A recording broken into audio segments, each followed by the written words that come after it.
You're looking at live pictures of protests tonight outside of JFK Airport. This is new legal filings show dozens and dozens of people are being held inside of New York's JFK Airport, detained under President Trump's executive order banning citizens from 7 Muslim-majority countries from entering the United States. This hour, attorneys from the ACLU are in federal court in Brooklyn asking for a nationwide stay on this travel ban. These protests, not just here in New York, they are across the country: Denver, Washington, Chicago, and more. These are the 7 countries singled out in the travel ban: Iran, Iraq, Syria, Libya, Sudan, Yemen, and Somalia.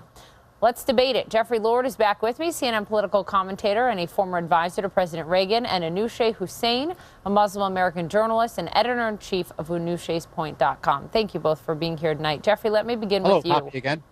Good to have you here. Let me begin with you. Let's just look at the totality of who is banned when we talk about this, specifically Syrian refugees, given the civil war. Take a look at this.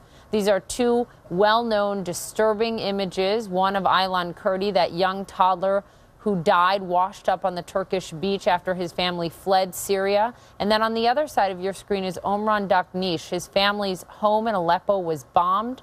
He lost family members. There he sits, bloodied, in an ambulance. These are victims of the civil war in Syria. These are victims who will not be allowed in this country. Do you believe that these children could terrorize the United States? Poppy, this is an excellent question. I want to hold up to you a headline from the New York Times in 2012, September 10th of 2012. And the headline is, "The Deafness Before the Storm. The Bush White House was deaf to 9/11 warnings." And what this article says is that George W. Bush was completely negligent, that he was warned repeatedly that there could be attacks on the United States by al-Qaeda. He didn't pay attention to them. He was negligent, and thousands of people died as a result. Now, I just want to say President Trump is a profile in courage on this, because let's just go back to pre-9/11. Jeffrey Lord, it wasn't. Jeffrey Lord, it was not my question to you. That was not my question to you.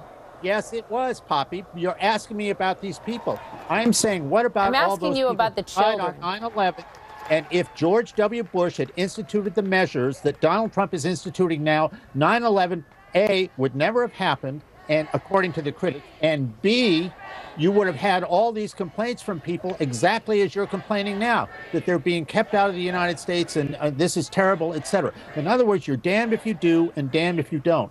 And I can't tell you how much I respect President Trump for doing this, because he's going to get it in the neck. On your argument, Jeffrey Lord, 2 points that I'd like your response to. One, if that is the argument you're making, then why does this ban not include any of the 4 countries where the 9/11 hijackers came from? Saudi Arabia, the UAE, Lebanon, and Egypt. And let me ask you the other part of that question.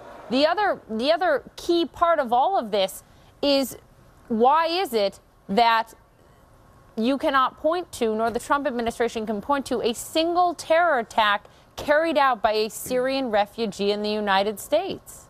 Poppy, the world is a very small place. People who came into France from in a mass of Syrian refugees did in fact kill 130 French people.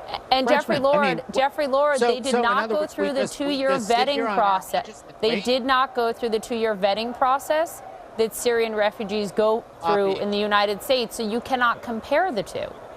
Poppy, this system is a mess. It is a mess. As you pointed out in an earlier segment, someone from Pakistan who came in through, who had a Saudi visa, came into this country on a K-1 fiancé visa and killed 14 people.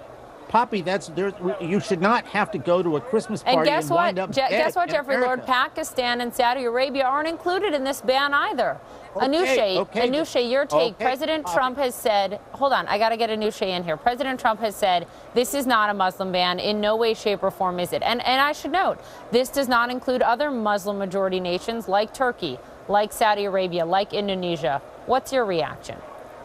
My reaction, Poppy, is that I wish I could describe to you the fear and the anxiety of being an American Muslim right now. This ban is completely illegal, it's unconstitutional, and as you pointed out, the main countries where the terrorist attacks have been carried out in the U.S., such as Pakistan, such as Saudi Arabia, are not even on this list. This ban achieves nothing but fear. It feeds nothing but Islamophobia. It's tearing apart U.S. families as we speak. And as someone who has been through the U.S. immigration system, let me tell you, it's not a cakewalk.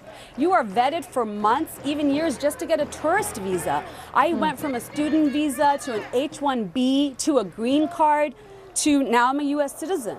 And it takes years. I cannot imagine what these people are going through, being turned away, having their visas deemed null and void at the border. This is not what America is about, and it's a boon to ISIS. So let me read you. Hold on, Jeffrey. I want you to respond to this. Republican U.S. Senator Ben Sasse, also a member of the Senate Armed Services Committee, issued this statement tonight, which reads in part, quote, "While not technically a Muslim ban, this order is too broad. If we send a signal to the Middle East that the U.S. sees all Muslims as jihadis, the terrorist recruiters win by telling kids that America is banning Muslims and that this is America versus one religion." Your response to that from your fellow Republican, Senator Ben Sasse. Yeah. Right, who was never a Trump supporter to begin with. Let me just say that Rudy Giuliani, when he was U.S. attorney, went after the mafia. He was Italian, they were Italian. He wasn't looking for Jewish guys in Montana. He was looking at the Italian American community. If you're prosecuting the IRA, you go into in America, you go into Irish American communities in America. I mean, there is nothing unusual about this. I mean, the U.S. government has gone after Protestants, Jews, Muslims, when they thought they were in violation or could be in violation of government policy. Jeffrey Lord, the U.S. also interned Japanese Americans, 120,000 of them. Was that right? Was that right? Point. Of course not, Poppy. That was racist and illegal and unconstitutional. And this is racist and illegal and unconstitutional, Jeffrey. What? This ban is just the same. This Muslim ban is just as racist, just as unconstitutional. So let me see if I understand this. So in other words, you think that George W. Bush should have instituted this kind of ban before 9/11 to prevent No, I don't. I'm against this ban, period. It's illegal and un-American, Jeffrey. We have to leave it there. All right, so we should just sit back, attacked, and let 3,000 people be killed. Again, the 9/11 hijackers came from 4 countries that are not included in this ban. I will have you both back. I'd like you to join me tomorrow night because I'm out of time tonight. We'll be right back. Thank you, Pop.